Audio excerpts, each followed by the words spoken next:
Hello, everybody. We got our breakfast. We start with the meat. That's the first session, in fact, science and outreach at the same time. And we'll have 4 talks, 2 science talk and then 2 outreach talk. So we'll be starting with our first speaker.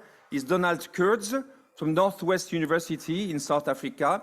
He'll be talking about the shining of the sun, but in a vibrating way. So asteroseismology across the Hertzsprung-Russell diagram. The floor is yours. You have.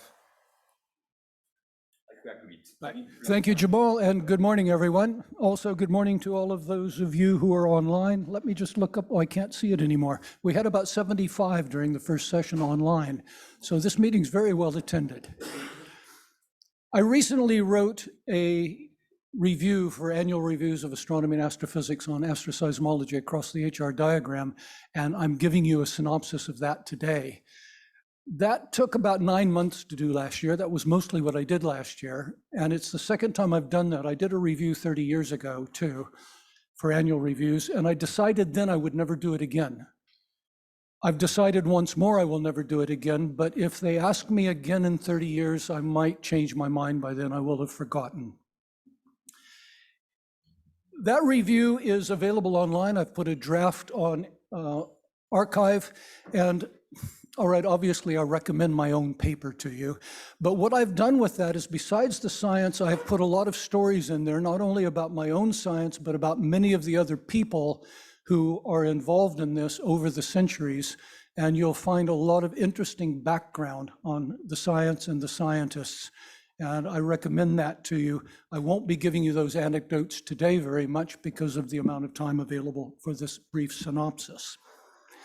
When I was a student back in the 1960s, I bought a book which was then 40 years old by Arthur Stanley Eddington. Eddington, the famous British astrophysicist who first proposed that hydrogen fusion powered the stars, but he erroneously believed that the sun had the same composition as the Earth. And he refused to believe Cecilia Payne's brilliant PhD thesis in 1925, showing the sun was predominantly hydrogen. It took him a long time to agree to that. He famously ran the eclipse expeditions of 1919 that confirmed general relativity. And he infamously completely disagreed with Subramanian Chandrasekhar when, as a absolute prodigy, arrived in the UK having calculated the maximum size for a white dwarf, and Eddington didn't believe that, and it probably wasn't until the 1960s that astronomers agreed to that. Chandrasekhar had to wait 20 years before he was completely vindicated by the community. Of course, he got the Nobel Prize for that work. So Eddington, brilliant astrophysicist, but he wasn't always right. And in this book, The Internal Constitution of the Stars, he wrote about the theory of calculating the inside of a star. And he started that book with these words. At first sight, it would seem that the deep interior of the sun and stars is less accessible to scientific investigation than any other region of the universe. Our telescopes may probe farther and farther into the depths of space, but how can we ever obtain certain knowledge of that which is hidden behind substantial barriers? What appliance can pierce through the outer layers of a star and test the conditions within? Eddington's answer to that was, we can calculate the inside of a star. He was a theoretician. But he also warned on that first page of that book, and by the way, that's a picture of my copy. You probably can't see it. It cost me $2.75 back in the 1960s. It's still on my bookshelf. He warned on that same first page that when theory becomes divorced from observation, we almost always go wrong.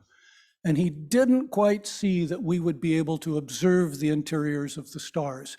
I was lucky enough, it was my good fortune, that as I began studying astronomy in the 1960s, the oscillations in the sun were shown to be global during that decade, and then the field grew over my entire lifetime, and I grew with it, to the point that a little over 10 years ago, 3 of us wrote a fundamental textbook on the subject. The idea for the annual reviews is that I've now updated that textbook observationally into the space era. That textbook came out just before the great space telescopes that have so benefited our field of astroseismology, the Kepler space mission and the Transiting Exoplanet Survey Satellite.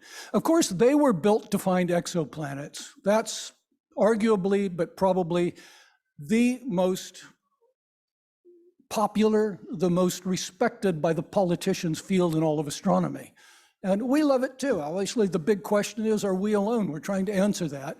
And we astroseismologists have tagged along on the coattails of the planet hunters, both from the ground with big telescopes, they building incredibly precise radial velocity meters, which we can use, and then primarily from space with these fantastic instruments that can do such high precision photometry.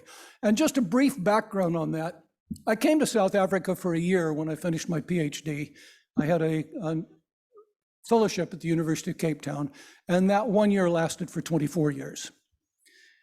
I had a week a month at Sutherland over decades, and of course Sutherland, most of you know, but it has got fantastic photometric conditions.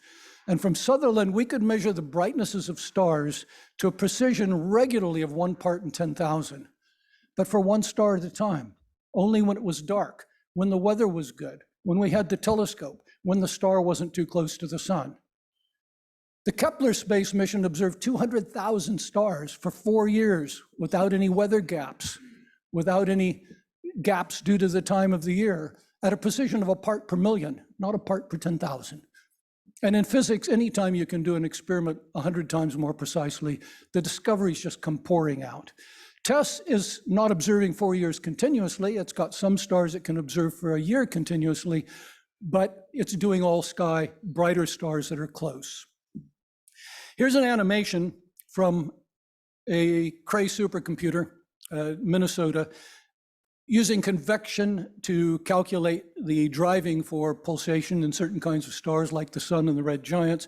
And this is just to give you a feel for what the star would look like if you got up close. Color changes, temperature change, and you'll see the motions are complex, the temperature changes are complex.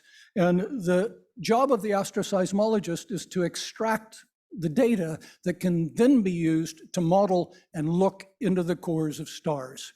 Our fundamental data are light curves. That's a light curve, a piece of a light curve from the Kepler mission. It is 405, that's 100 days of a light curve of a particular pulsating star. The scale on the y-axis is in millimags parts per thousand. So this is, by our standards, a very high amplitude pulsator.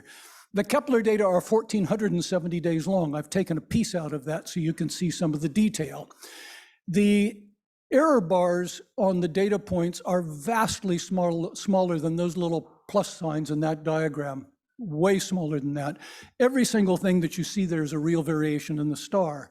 And we astroseismologists extract the fundamental data we need, the pulsation frequencies, from Fourier transforms of the light curves.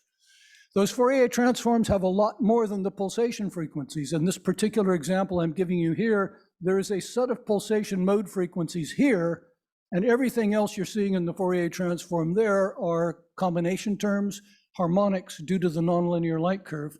And it's our job as observers, data analysts, to correctly identify the actual pulsation frequencies so that we can then begin to model the inside of the star. Now, I've taken some of the synopses, some of the conclusions directly from that annual reviews article, which you can access online if you like. But I've made the point the space photometry is 100 times better than ground-based photometry.